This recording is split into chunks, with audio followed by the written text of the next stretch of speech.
Bonsoir à toutes et à tous, bienvenue dans votre 20h sur FR News en ce mercredi 7 janvier, voici les titres.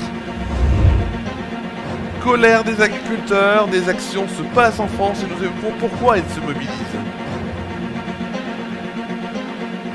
Passage de la tempête Goretti sur le littoral de la Manche, des rafales à 120 km/h sont attendues. Dans les infos locales, l'anniversaire notamment d'un lieu important à Tournon-sur-Rhône fêtera son centenaire. Et on parlera d'un projet de jeunes accompagné par le centre culturel de Tournon. En Guyane, la Guyanaise Eliane Abiswana, à toile montant de la boxe féminine guyanaise, vise un titre au championnat de France. Nous sommes évidemment en direct donc sur FR News pour votre 20h, votre édition du 20h. Il est 20h17 juste avant évidemment de débuter les titres de l'actualité. Je tenais encore une fois puisque je l'ai fait sur FR News Foot, à vous souhaiter une belle et heureuse année, excellente année 2026, plein de bonheur, donc de réussite, autant personnellement que professionnellement. On va tout de suite évoquer dans ce 20h en direct, dans l'actualité, les agriculteurs sont en colère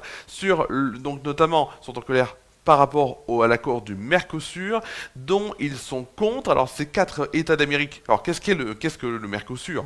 Ces 4 États d'Amérique du Sud, soit un marché de 270 millions d'habitants, a pour objectif de libéraliser les échanges avec l'Europe et ses 450 millions de consommateurs. Les Européens pourraient exporter leurs produits laitiers, leurs vins et leurs voitures. En retour, le Mercosur écoulerait vers l'Europe, donc sa viande bovine, ses volailles, son soja et son sucre, des échanges, donc tout ça sans droit de douane. Les agriculteurs sont également en colère et sont contre la taxe MACF, le mécanisme d'ajustement carbone aux frontières, également connu sous l'acronyme anglais CBAM, Carbon Border Adjustment Mechanism, est un instrument réglementaire européen qui vise à soumettre les produits importés dans le territoire douanier de l'Union européenne à une tarification de carbone équivalente à celle appliquée aux industriels européens fabriquant ces produits. L'objectif premier de ce dispositif est de lutter contre les fuites de carbone dans un contexte de renforcement de l'ambition climatique au niveau européen.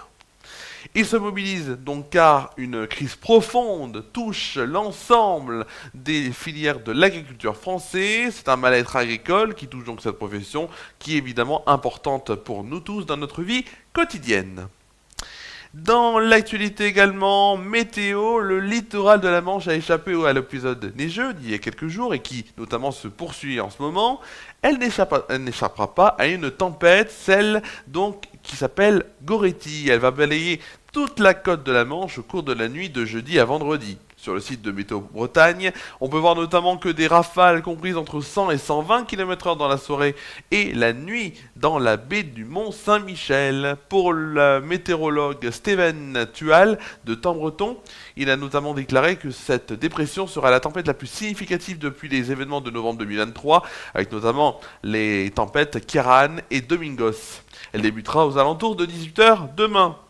La ville de Saint-Malo a d'ores et déjà organisé une réunion de service pour se préparer et prévoir différents cas de figure en fonction de la force et de la direction des vents. Elle pourrait prendre des mesures comme la fermeture du sillon en cas de vague submersion ou la fermeture des parcs et jardins si le scénario annoncé se confirmait.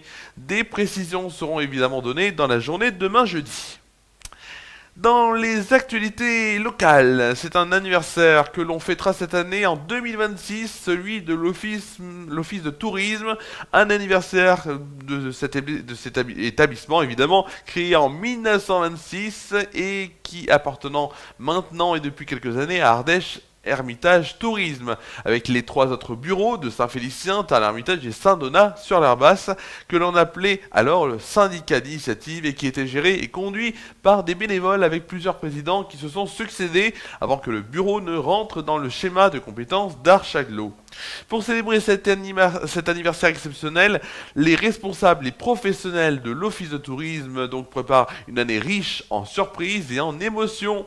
Les animations sont en cours de création et auront pour but de nous faire découvrir ou redécouvrir Tournon-sur-Rhône sous un nouveau jour. Et dans ces nouveautés notamment, on pourra retrouver des chasses au trésor ludiques pour petits et grands aventuriers, des visites guidées thématiques pour plonger dans les secrets du siècle passé et des événements festifs et culturels tout au long de l'année centenaire.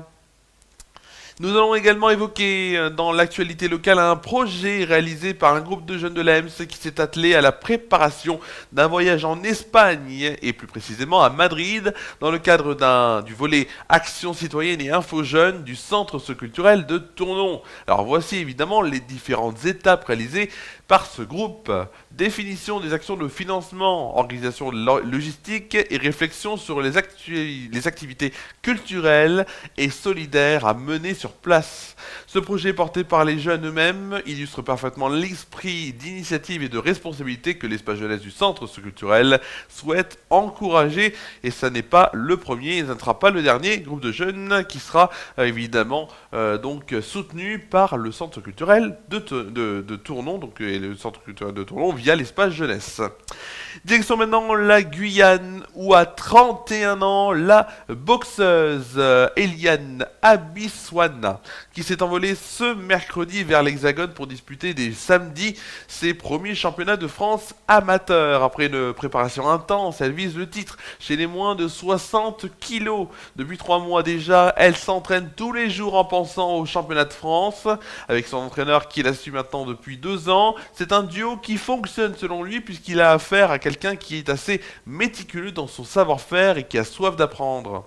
Pour son entraîneur également, la boxeuse Eliane Abiswana est une figure inspirante féminine pour le sport guyanais. Elle qui vise donc le titre donne rendez-vous le 24 janvier, ce sera un samedi, date de la finale des championnats de France.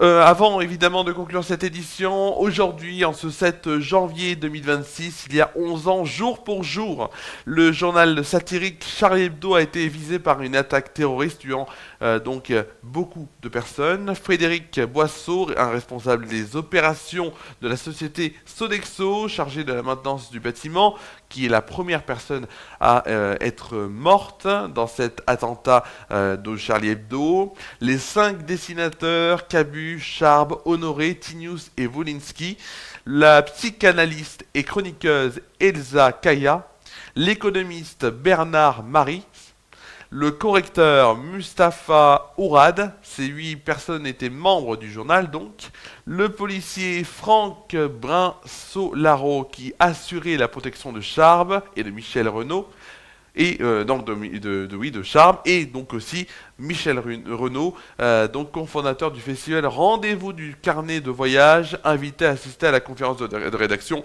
Ce jour-là, évidemment, c'est donc il y a 11 ans que il y a eu cet attentat, et on pense évidemment aux familles des victimes.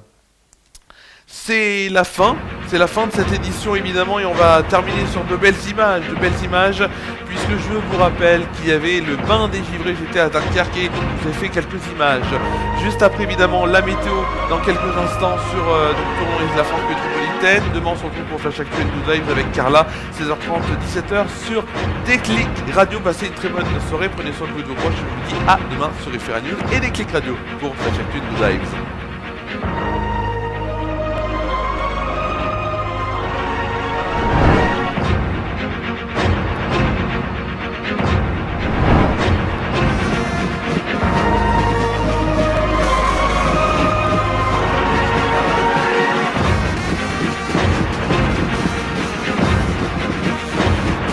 Cette émission a été présentée et préparée par Romain Villard.